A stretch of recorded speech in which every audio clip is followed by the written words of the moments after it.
Tristan Parsons, welcome to Dialed In. Today you join us in the heart of the Colne Valley at Thorney Weir, and today we're going to be talking about how I fish weedy waters effectively and safely. The swim choice is definitely way up there before anything. You can turn up, there could be fish visible. Catchable, yes, but to land them could become very hard work. Some of the swims further up, you've probably got 50 yards of solid weed and then it's clear. But it's all well and good getting a take, but landing them, you're going to struggle. So I lapped the lake, had a walk round, settled on a swim where it's a lot patchier, a few nice clear spots, and I think I've got a lot more chance of landing them. Whereas if I was to choose a swim a few swims up where the fish, they were showing off the back of the weed, but if I was to get a take there, I'd probably just lose it where it is so thick of weed. It's all well and good getting a run, but we're here to land the fish. Second point to mention, strong equipment, good rods, good reels. I've got braid on my reels today. A lot of places braid is banned, so if you can't use braid, obviously a nice strong mono, because you don't want to be hooking fish, getting cut off, not landing them. Fish safety really number one. So once I chose the swim, it was then time to find the correct spots to be able to present baits correctly. In this swim that I chose, it was clear to see where the fish were. There's these nice little holes in the weed, got the leading rod out, nice light lead, tried minimal disturbance. Fishing just over the back of these bands of weed, there were some nice clear spots, a few taps of gravel, so I presented the rigs on them spots. As well to mention, this side of the weed, it was very patchy, so as soon as I hooked one, I knew that I'd get it through the first little bit of weed and had real high chance of landing them. So when it comes down to the business end, you've got to have strong, reliable tackle.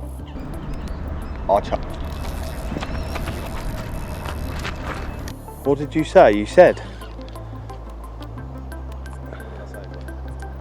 about we'll get the camera all set up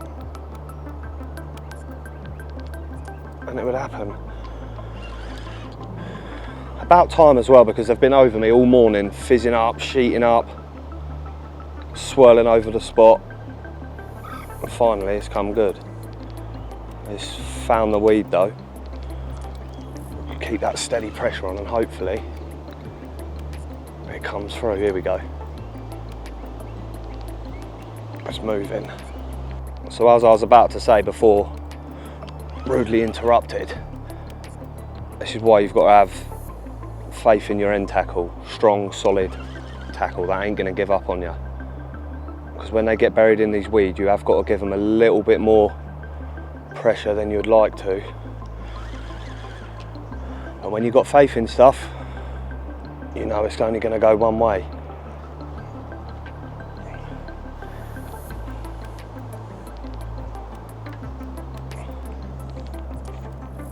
That's a banger and all. Oh, that weed.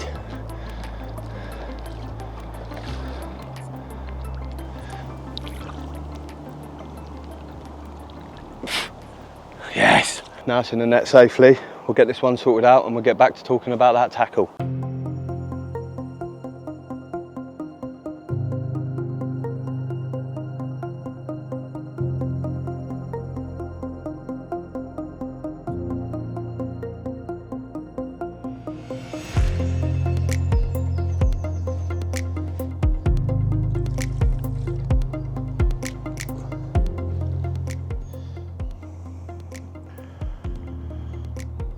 Prime example of having strong, reliable tackle. It found the weed bed all right. Big ball of weed all snarled up round the top of the leader. There's a barbless rule on here. Them size 4 trappers, when they're in, they're in. They ain't going nowhere. Time to get her back, get some bait back on that spot. Time for another one. So I've just slipped that fish back. Perfect time to take it through the rig, which is a slip D. Hook choice. Size 4 barbless trapper. I've decided to go up to a size 4 only because of how much weed there is here. Just gives you that little bit more hook hold for when you've got to give it that extra pressure to get it through the weed bed. taking you down to the hook link material, 25-pound jelly wire soft. I've gone for soft just so any debris that's on the spots or anything, it can settle over it and not be stuck up. I've also lengthened it as well to probably 9-inch, just so you've got that bit more play in it. Then up to the lead clip setup. Recently I've been fishing it without the pinning, so it's free running. But when fishing in weed, you definitely don't want to be doing that. You need to be losing this lead as soon as that fish takes it. Also, lead size, I've gone up to a 4 ounce, just where I've got the rod tips up high. I can tighten down more to get the braid out of the weed, because you do not want to be having the braid sat down under your rod tip. So when you get a take, you're almost playing it under the rod tip. You need to have direct contact to the fish. Just ever so slightly pushing the tail rubber on, just enough to hold it on the cast. You don't want the lead coming off when impact. And then I've opted for the weed green lead core, just to pin everything down at the last few meters. So last but not least, baiting strategy and hook bait. I've opted for a hot shrimp wafter, like a washed out whitey colour. And on this rod I've just gone in with minimal, just straight boilie, because when we turned up yesterday, there was a lot of fish in the air and I didn't want to start putting the spom out, pushing them off. So just a few pouches of bait over the top. Bit of a mixture though, different shapes, sizes and colour. I like fishing a mixture, keeps them guessing. So this one's ready to get back out on the spot. Let's get it out and see if we can get another one.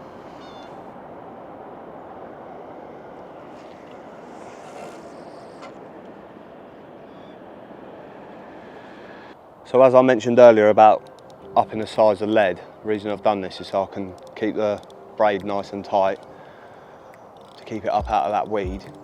There's nothing worse than it being buried down in the weed. Keeping the rod tips up nice and high. Trap set, ready for another one.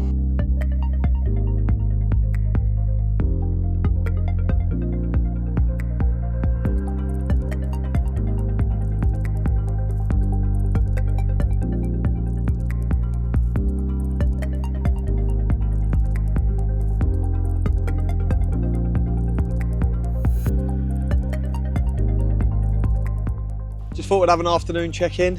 I had another take on the right hand rod, but unfortunately after a long hard battle, it weeded me up. I did everything right, keeping the pressure on, steady pressure as well, not none of this, just steady pressure. And unfortunately, it cut me off. I don't know what on. Could have been from earlier when I had the other fish, a little nick in the braid. It's just unfortunate really, but with fishing in weed, things like this do happen. So a little tip, always check your tackle before you put it back out. So this afternoon we've seen a lot of fish in a different area, just off to the left of the spot that I've been catching on. So I decided to have a little lead about. It's not 100% clear, but you do get a drop. So we've decided to go for a stiff hinge, lengthened it up a bit as well, just so it does sit over nicely whatever's on the bottom. And then I went in with the same baiting strategy as what we've been having the takes on, just a few handfuls of bait over the top out of the catapult. Put one more rod to get settled for tonight, and we'll see what tonight brings. Yeah, boy. Lee? Yeah, third take. Keep this one moving, try and keep it a bit higher up in the water. Come on. Done me in that same weed bed.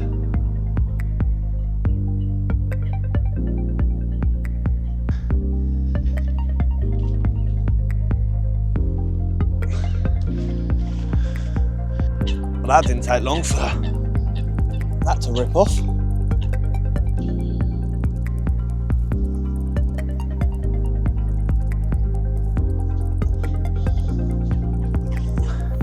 Yeah, it's dark. We'll take it.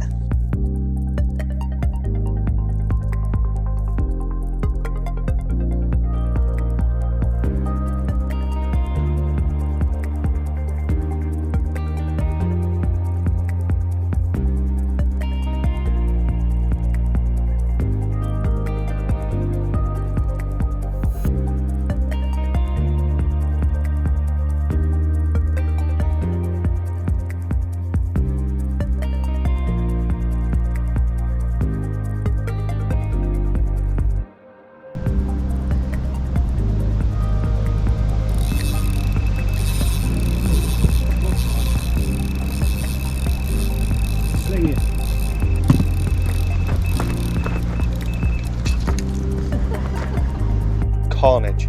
Sorting out one out of nowhere.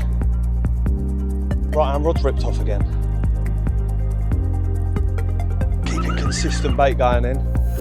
It's obviously keeping them there.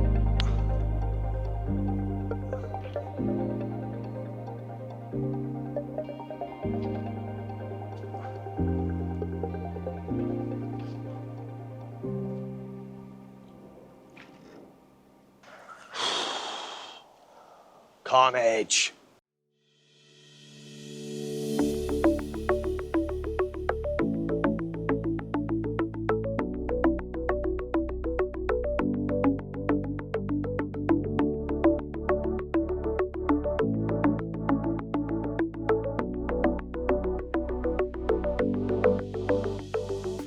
Whoa, consistent action on the right hand rod now after losing that one earlier. Got it back on the spot. Same baiting strategy. This is a reward. And as we was getting her out on the mat, the rod's gone off again. So let's slip this one back and show you the next one.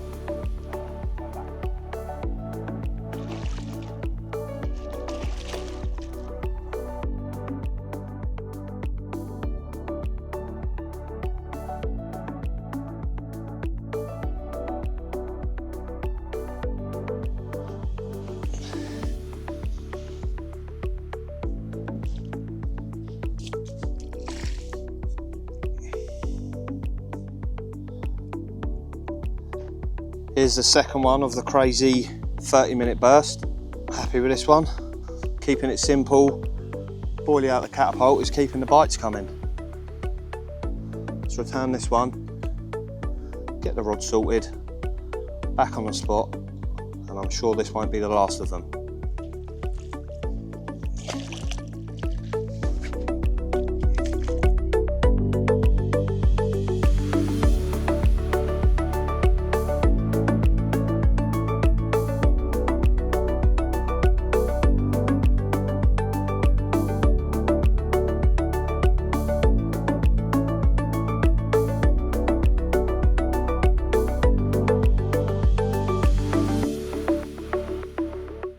Well, the action slowed up for a bit, so I think it's a perfect time to get the cob on.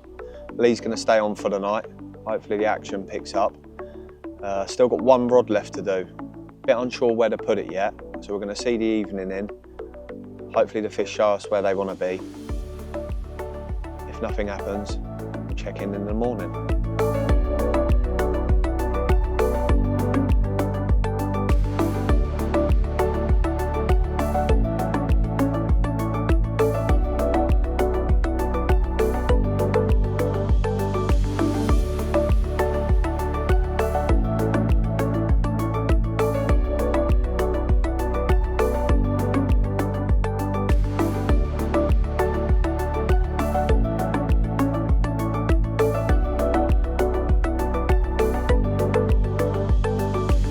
Nothing to report after yesterday's flurry of action.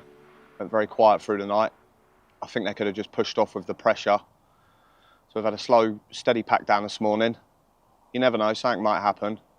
I thought it'd be a perfect time to run you through my top 5 tips of fishing in weed. Tip 1, location. Location is important wherever and whenever you're fishing, but I find it even more important when you're fishing in weed. It's all well and good finding the fish, hooking them, but if you can't land them, it's a waste of time. So you need to find nice clear spots, less patchy weed, so you can pull them through.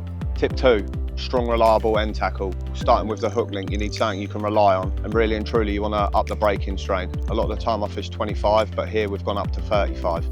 So moving on to mainline.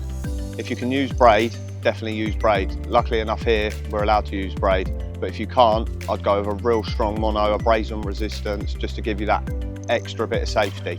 Last but not least, hooks. You want a strong, sharp, reliable hook. You could always go up a size as well, just to give you that extra bit of strength. Tip number 3, rig and hook bait selection.